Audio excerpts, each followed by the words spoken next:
Merci Jean-Luc. Claire.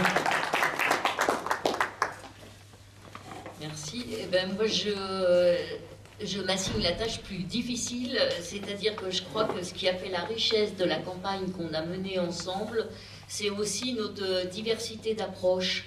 Parce que, évidemment, je partage tout ce qui a été dit. L'humain, d'abord, c'est effectivement notre ligne de conduite au Front de gauche, au Parti communiste. Et donc, moi, ce que je voudrais, c'est qu'on arrive effectivement à faire la jonction entre ces grandes aspirations humaines et la politique. La politique, c'est pas un mot sale, c'est un mot noble, c'est la vie de la cité, c'est l'engagement des citoyens. Et donc, nous, on travaille au quotidien à ces choses-là. Donc, si on a choisi effectivement comme mot d'ordre Clichy à gauche contre l'austérité, c'est très lourd de sens, c'est très politique et c'est aussi plein d'humanité. Et je crois que c'est pas... on a rencontré beaucoup de gens dans la rue avec qui on a essayé de discuter, etc. Pas toujours avec grand succès, etc. Parce que les gens qui nous disent, oui, tous pareil, la gauche et la droite, c'est pareil, les programmes, les promesses, on n'y croit plus. Eh ben non. Déjà, moi je dis, la gauche et la droite, c'est pas pareil. On a choisi comme titre de notre liste, Clichy à gauche. Parce qu'effectivement, comme disait Jean-Luc, on reprend tout cet héritage qui a été laissé par nos parents, la conquête, la sécurité sociale, les batailles. Tu parlais des communards, effectivement, on reprend tout ça à notre compte. La gauche et la droite, c'est pas pareil. Mais contre l'austérité, oui, on n'est pas content de la politique de Hollande, qui mène une politique d'austérité. On a beau regarder de près, on ne voit pas souvent la différence avec celle menée par Sarkozy. On voit qu'elle est parfois encore aggravée. Donc moi, ce que je voudrais, en réconciliant politique et toutes ces valeurs, c'est qu'on redonne un sens aux mots. Effectivement, j'ai même rencontré des gens qui me disaient « mais c'est quoi l'austérité ?» Des gens qui la vivent au quotidien. Des gens qui savent plus que les mots veulent dire, et nous, on veut être porteurs de sens politique. Donc l'austérité, c'est quoi? Je ne vais pas m'étendre parce qu'on le sait tous, c'est les 5 millions de chômeurs, c'est les difficultés à payer les loyers, c'est les chèques scolaires, c'est le plan de suppression, par exemple, de 3 milliards d'économies pour l'hôpital public qui a été annoncé par François Hollande. Et nous, on le sait au niveau de Beaujon-Bichat, puisque ça fait des années qu'avec Guy et tout le monde, on essaie de se battre pour le maintien et la bonne modernisation de l'hôpital. Oui, l'austérité, ça a un sens. C'est pas un slogan de campagne qu'on a pris comme ça. Et l'austérité, effectivement, ça tombe pas du ciel. C'est bien une politique qui a été décidée, qui est mise en œuvre. Je crois que depuis longtemps, mais par exemple, un tournant, ça a été le traité de Maastricht en 1992, contre lequel nous, on s'est battus. Et depuis, l'Union européenne essaie d'imposer partout des politiques de ce qu'on appelle de libéralisation. Alors là aussi, par contre, ils détournent les mots de leur sens, où on a l'impression qu'ils libèrent les transports, ils libèrent l'énergie. En fait, ils cassent tous les services publics qui étaient accessibles à tous et ils veulent les mettre au service de la finance. Donc ça, c'est vraiment inscrit dans les traités européens, et ça, c'est de la politique. Il faut que tout soit ouvert à une concurrence libre et non faussée. Alors ça a été l'énergie, transport, etc. Ça va être la santé. J'ai lu aujourd'hui encore... Les autoroutes. Les autoroutes. Scandale énorme. Scandale énorme, des milliards qui sont engloutis. Et les services, là, sont dans le collimateur.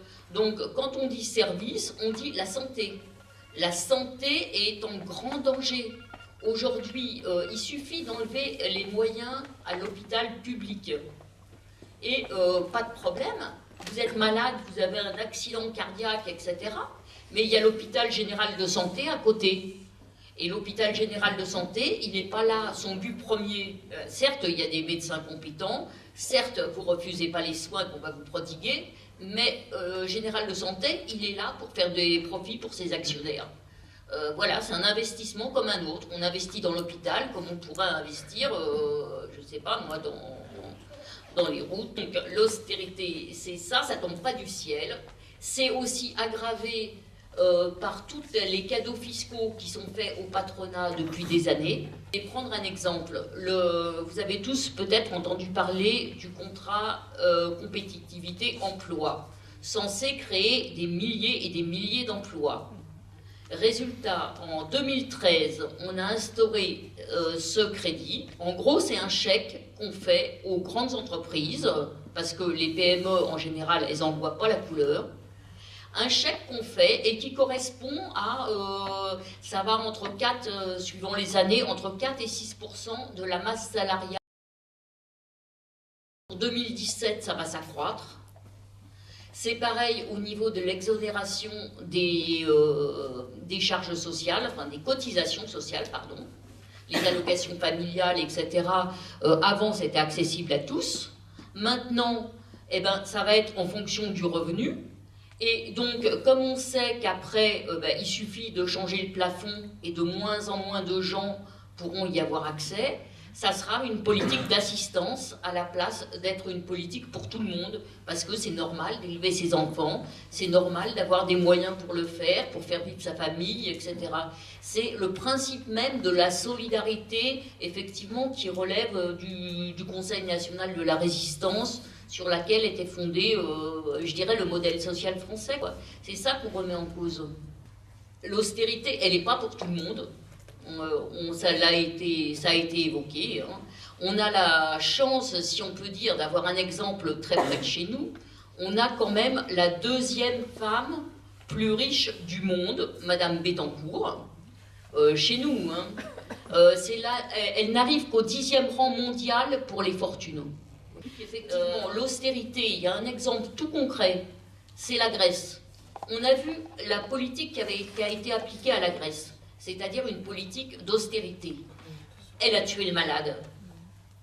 Je veux dire, la dette grecque, elle est passée de 70%, etc., à 100, je ne sais plus, 120%, 130% du PIB. En gros, plus il y a d'austérité, moins on peut produire, moins les gens ont de richesse, moins la machine économique tourne. Par contre, plus les gens souffrent.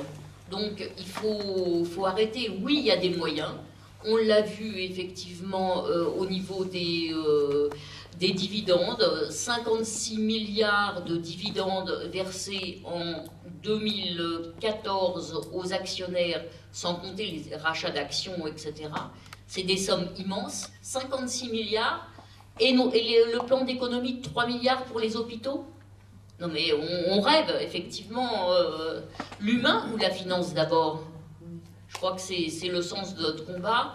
Et nous, ce qu'on pense, c'est qu'il faut aussi s'attaquer, relancer la machine économique, relancer la production, parce que pour partager les richesses, il faut aussi produire. Il faut aussi accorder à toutes les entreprises qui créent des emplois, oui, il faut des moyens, il faut qu'elles bénéficient des crédits. C'est pas les grosses boîtes qui licencient, qui font des profits pour leurs actionnaires, etc., qui doivent bénéficier des crédits. C'est les petites boîtes qui créent des emplois, ils font un crédit sélectif, on crée des emplois, on est aidé. Et on sait que, par exemple, la Banque Centrale Européenne, récemment, il y a à peu près, je ne sais pas, 3 semaines, 1 mois, elle a décidé de sommes folles à la Banque Centrale Européenne a un avantage, c'est qu'elle peut créer de l'argent de toutes pièces.